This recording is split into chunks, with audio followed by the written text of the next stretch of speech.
Oh man, it's been all day, guys, and the only thing I've managed to accomplish is to get the motor mounts done. So check it out. The motor is supporting itself. I'll show you the other side too. Basically, I just took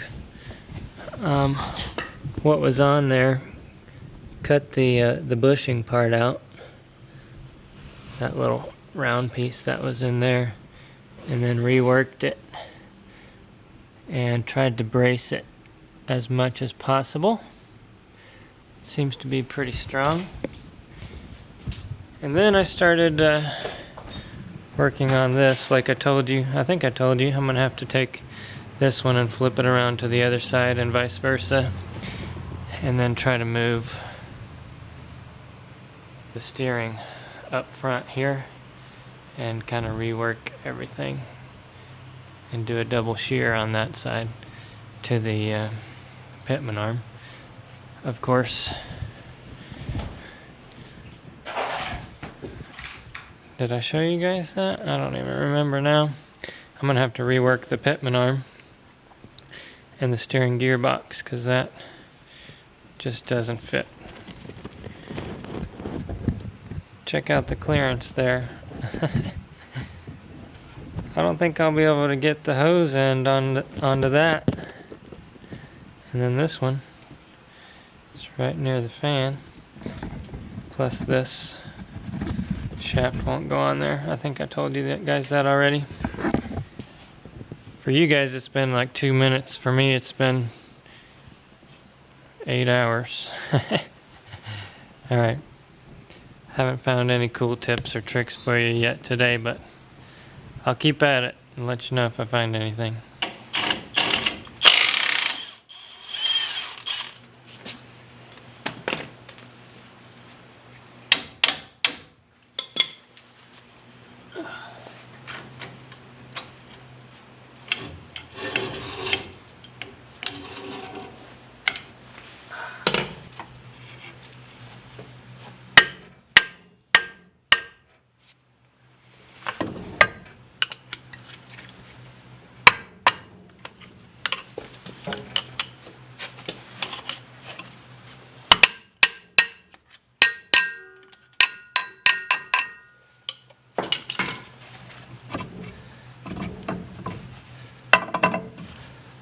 So this high steer arm has connections on both ends, whereas the other one only has it on the rear. So by swapping them around, effectively, I'm going to put this one on the other side, of course, but by doing that, since the other one only had it on the rear, it turns it around and moves it over the front. We'll move the steering to the front, and hopefully everything will be good. I can't say for sure.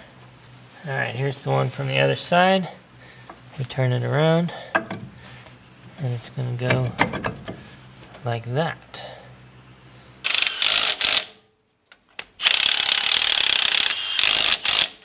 It's another day. I don't know where we left off, but my buddy Jeremy's here.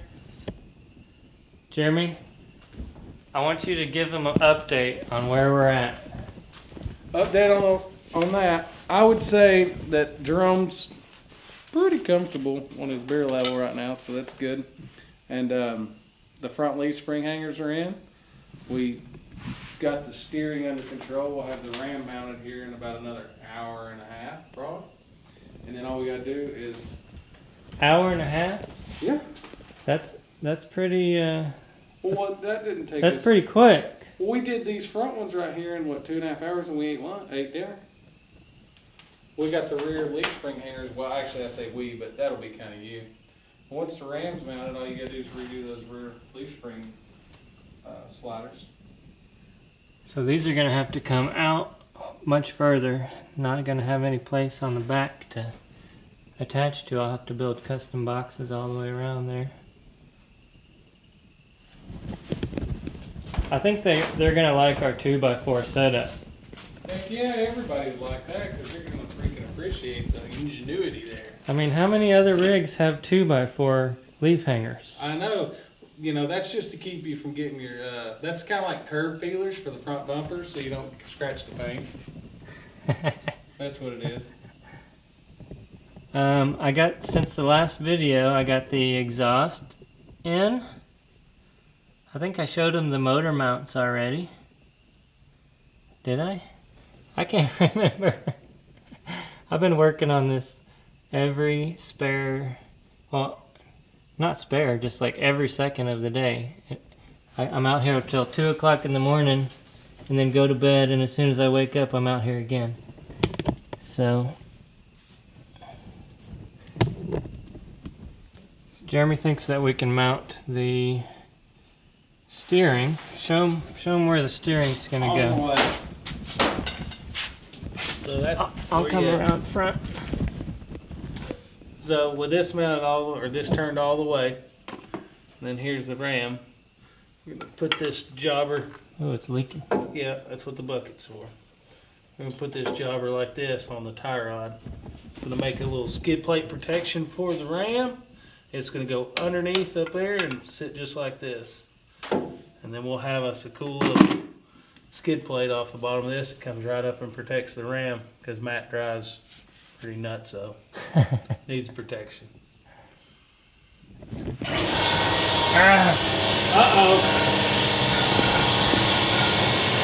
We got clearance here between the tie rod and I always forget the name of that stupid thing.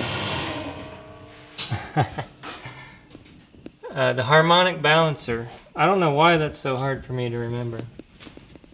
But we have just enough clearance there for the tie rod to go up. And I was going to say something else and now I forgot. Well, I don't know how much you showed them about the steering, but we took the double-ended high steer arms and flip-flopped them so that the tie rod is now in the front because originally it was in the back. Oh yeah, I showed him a little bit of doing that. And oh, we had to move the axle way far forward from where I wanted it. If you remember, this bolt used to be so the wheelbase back is here. 130 something. So yeah, the wheelbase will be like 180,000 inches. It'd be great. Be one heck of a hill killer. And then so that's gonna give me more problems with my tire. My tire needs to sit right about here. I told you that.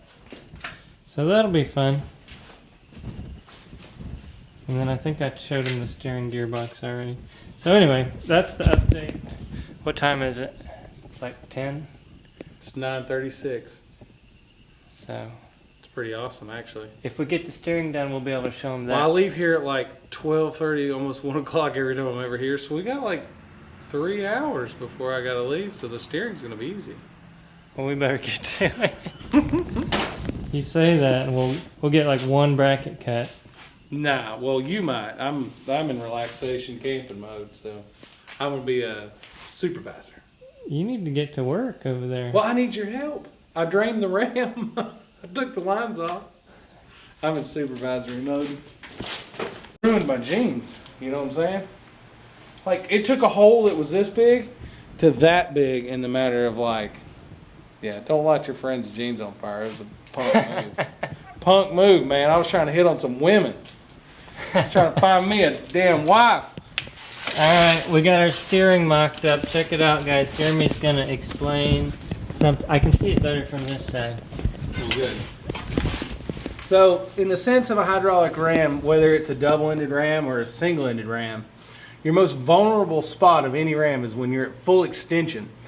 So if you slam into a rock, and this is not perfectly straight, as you can see with Matt's dealing with, if you have this out here or over here or anything like that, and it's not so much a problem on a single-ended ram as much as it is on a double-ended ram, but the most vulnerable spot is when it's completely out like this. So when we move it this way, all the way in, obviously it's stronger. All the rod is inside here, so now this part is a whole lot stronger. So whenever you mount a ram, you want to make sure everything is good and straight as possible, because you don't want to take a chance of bending your rod when it's all the way like this, because this rod could just bend and kink. And that is more so on a double-ended ram because they have 4 heim joints on a double-ended ram, and when you go all the way to lock and your ram's all the way out, if your little tie rod is crooked, it'll just bend your ram out like this. It's more so on a double-ended, but it is still great to make sure everything's good and straight and lined up. Show them that real slow, because when it's arcing across, you can see how it pivots out. See how it pivots and changes the angle right there, and then whenever it's all the way in or all the way out, it straightens up. That's called the acronym steering geometry. I said that correctly. Right there, when the wheels are straight right now, it's crooked. And you'll notice that on double-ended rams a lot. It looks like the steering is all jacked up, but it's because they want it straight whenever it's all the way turned. That way when you slam it to a rock, all the forces are perfectly straight in. Cool. Cool.